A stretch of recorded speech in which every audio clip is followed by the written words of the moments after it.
These are the 10 things you need to know after the first week of the NBA season. Number 1 is how good Anthony Davis has been for the Lakers. After how hot the Lakers team has started this season, they might have to call up Darvin Ham and fire him again, as new head coach JJ Redick has this Lakers team playing elite level basketball. As I covered in my previous Laker video, Redick has made massive changes to how he wants this team to play, making them more like the 2020 championship team. The first change was to do with the offensive rebounding, which the 2020 team was great at, and the Darvin Ham Lakers were terrible at, ranking as the worst offensive rebounding team in the league last season. Another advantage that the championship team had was their three-point shooting, especially coming from Anthony Davis, which is a change that JJ has been implementing as well. AD made 38% from deep on 2.9 attempts per game back in the bubble, which was awesome, but since then he stopped taking threes, which is something JJ Redick is desperate to change. So far, Davis hasn't been shooting the three ball very well, making just 28% from deep on very low volume this season, but it's not just Anthony Davis who should be shooting more threes, as JJ Redick wants everybody to be taking and making more shots from three. But if we're just looking at Anthony Davis, it looks like he's finally taken over as the Lakers' best player, as at the time of writing this video, he was leading the league in scoring, putting up 32.8 points,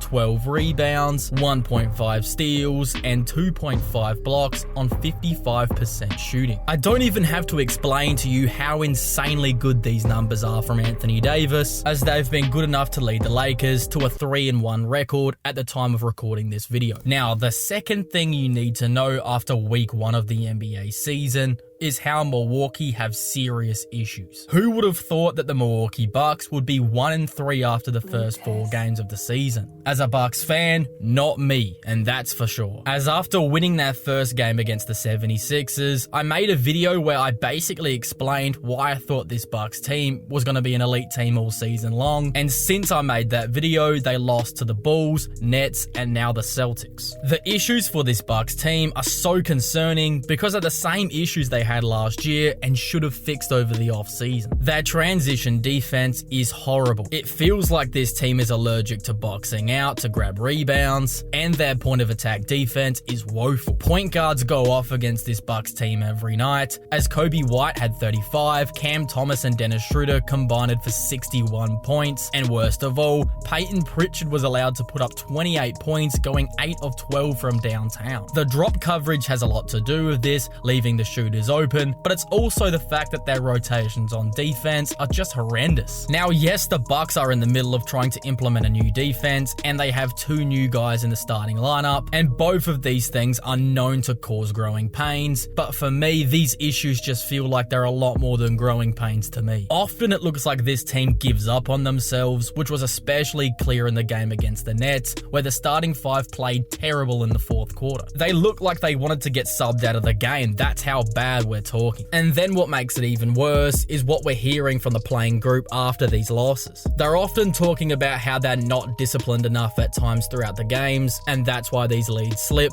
which is just not good enough for a veteran team like the Bucks. But perhaps the most concerning quote was one from Giannis, as he basically said that he doesn't think this team has an identity yet, as after a full training camp and an off-season to figure it out, he's not wrong, as on offense and defense, this Bucks team looks lost. Now, I'm not out on the Milwaukee Bucks just yet, but at the same time, I'm not urging people to be buying their stock on the low, as there are some issues that I don't know if they're going to be able to resolve with this squad. Now, the third thing you need to know after the first week of the NBA season is how great Chet Holmgren has been for the Thunder. After having an elite rookie season where he put up 16, 8, and 2 with 2.3 blocks per game, Chet has built upon it heading into year 2. This stat line and overall impact would have been good enough to win the Rookie of the Year in any other season over the last 10 years, but because he shared the same rookie class with Wemby, he was somewhat overshadowed. But so far this season, he's made his talent undeniable, as so far he's averaging 23.7 points, 13 rebounds, 3 assists, 1.3 steals, and a league-leading 4 blocks per game on 56% shooting. There was an individual play in particular against the Denver Nuggets that perfectly showed off this his two-way talent, as first he stuffs the Joker on one end, which then allows him to get out and run and put a nasty slam in down the other. The only thing Chet hasn't improved upon from last season is his three-point shooting, as so far over the first 3 games, he's making just 20% from deep on 5 attempts per game. As when Isaiah Hartenstein returns, it's going to be important that Chet regains his 37% accuracy he made threes at last season, as if he doesn't, the Thunder might have a bit of floor spacing issues with both bigs in the starting 5 at the same time. But if this is the Thunder's only concern, that just illustrates how good of a team they are. Shai Gilgeous-Alexander is maybe the best scorer in the NBA right now, and the supporting cast featuring elite two-way talent in every position that they might need has this Thunder team undefeated at the time of recording this video. Now, the fourth thing you need to know after week 1 of the NBA season is how bad the Denver Nuggets look. We all knew that replacing KCP and Bruce Brown with Russell Westbrook and then to start Christian Brown wasn't going to work, and so far that's been an understatement. Denver were already one of the worst three-point shooting teams in the NBA last season, and now without the shooting of KCP, they've been even worse, ranking 26th in the NBA for three-pointers attempted per game, making them at just a 35% clip, which as a team doesn't sound horrible, but when you look at where they're getting these three-point shots from, it's a bit concerning. So far, Jokic has been unbelievable from deep, making 55% from that range, but with that unlikely to hold up for an entire season, they need more from the others, and so far, they haven't been able to get that production. Aaron Gordon has shot 40%, but it's only on 2.5 attempts per game. Brown, the replacement for KCP, is only attempting 2.8 on just 36% shooting, while Jamal Murray has only been connecting on 35% from downtown on just 5 attempts a game. But then, who's supposed to be their best three-point shooter, Michael Porter Jr., is only making 29% from deep, which is horrible. Oftentimes, this Nuggets team completely passes up their open threes, opting for short mid-range jumpers, which is just not how you win games in this era. So far, Denver are 2-2, with wins coming against Toronto and Brooklyn, with both games having to go into overtime to get those dubs. Jamal Murray looked bad in the Olympics, and so far he hasn't looked outstanding, but if he can get his three ball falling at a better rate, I'm sure his two-man game with Jokic could get the Nuggets back to playing high-level ball. The fifth thing you need to know after the first week of the NBA season is how great Paolo Banchero looks in his third year. Year 3 is often the season where a player breaks out, and that's been the story for Paolo Banchero. Orlando have a Carmelo Anthony, LeBron James hybrid on their hands, and he's been every bit worth the first overall pick they used to draft him back in 2022. Banchero is a dominant downhill force and a willing passer like LeBron, while he then has a deep mid-range bag of tricks like Carmelo Anthony, which makes him so hard to stop. So far this season, Banchero has led the Lakers to a 3-1 record, averaging 28.5 points, 9.3 rebounds, 6 assists and a block, with shooting splits of 48, 39, 63. That 63% from the free throw line is a number that if he could improve even to just 80%, he'd be averaging 30 points a game, because he's able to get to the free throw line 13 times a game. But unlike Embiid, Banchero gets to the line by putting his head down, as he scores like what people would say in an ethical way. His best game of the season came against the Pacers, where he went off for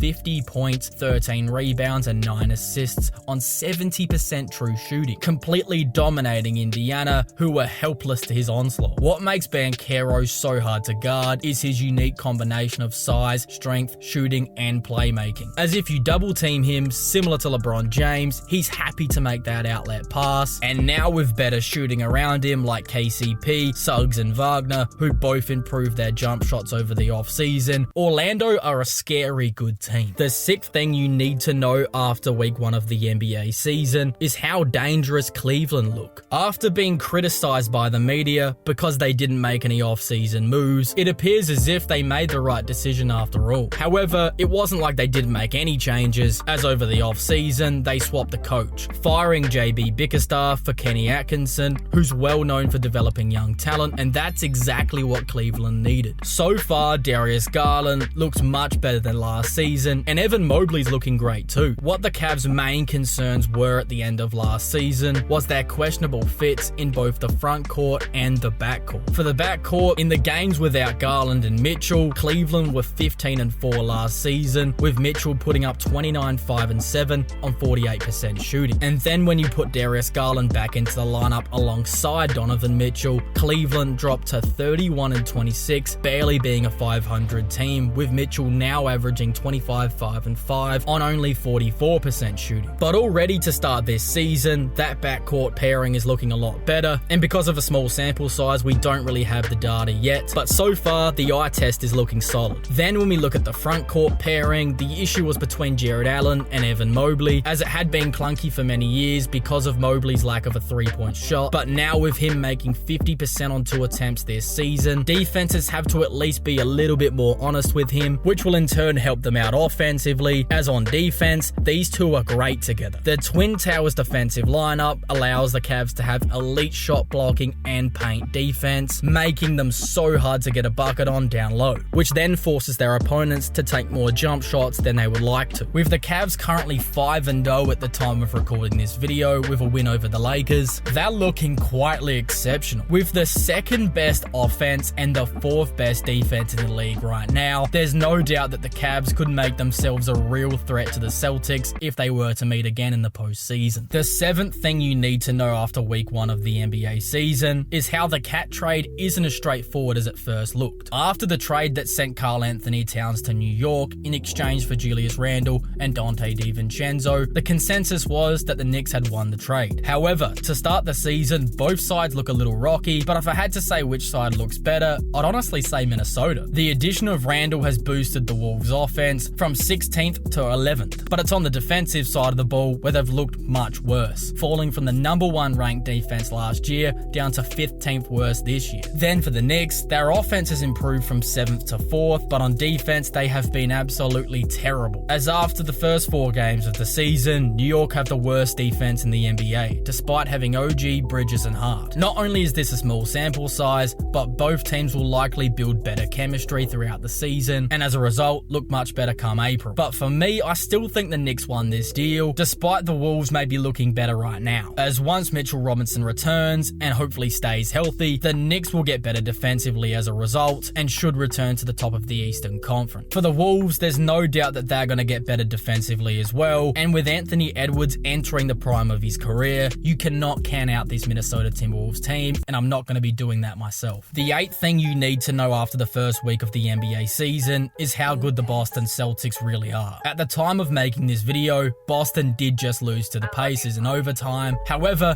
that doesn't at all sway anybody's opinion on how good this team is. The Boston Celtics are attempting a league-leading 56 three-pointers per game, which they're then making at a 44% clip. But any team can just jack up a lot of threes, but not any team can create open looks for threes like the Celtics can. Their ball and body movement create an almost unlimited amount of openings, either from beyond the arc or cutting backdoor toward the basket. And most of this action happens because of the gravity and playmaking ability of Jason Tatum. In my Celtics video, which I made a couple days ago, I spoke at length about how this Celtics team creates open looks from the perimeter, and if you want to watch the full breakdown, you can click up here in the top right. But for the sake of this video, I'll give you the short summary here. Because of Tatum's ability to shoot and drive, it forces teams to send multiple bodies to him, especially in pick and roll actions or in the post. As soon as the double comes, Tatum makes the pass out, which then results in the ball skipping around the perimeter to find an open shooter. Even though it's not Tatum who's the one directly picking up the assist on the stat sheet, the amount of hockey assists Tatum gets is something that is never talked about. This team is so connected on both sides of the ball, as when the Celtics ball movement and three-point shooting is going, it's almost unfair to have to play this team, as there's almost nothing you can do to stop them. The 9th thing you need to know after week 1 of the NBA season is how Bud Ball was working for the Suns. After a disastrous first season with the big three of Booker, Durant and Beal, the Suns decided to make a change at coach, firing Frank Vogel to bring in the championship coach with the Bucks, Mike Budenholzer. Bud has a very specific way that he likes to coach a basketball team, and that is to get up a lot of threes while playing solid defense, which instantly raises the floor for any team he's coached so far in his career, and that's been no different with this Suns team. Last season, the Suns ranked as the 13th best defensive team in the league, but right now under Coach Bud, they rank 7th best. Then where their strengths are, which is on offense, they ranked 9th best, which has since dropped to 16th. But despite that, this team looks more organized under Bud, and because of a smaller sample size and a new system, these numbers will likely improve, as at the time of recording this video, the Suns have a 3-1 record, good for second in the Western Conference, which was much better than last season. What is perhaps the most shocking part about last season for the Suns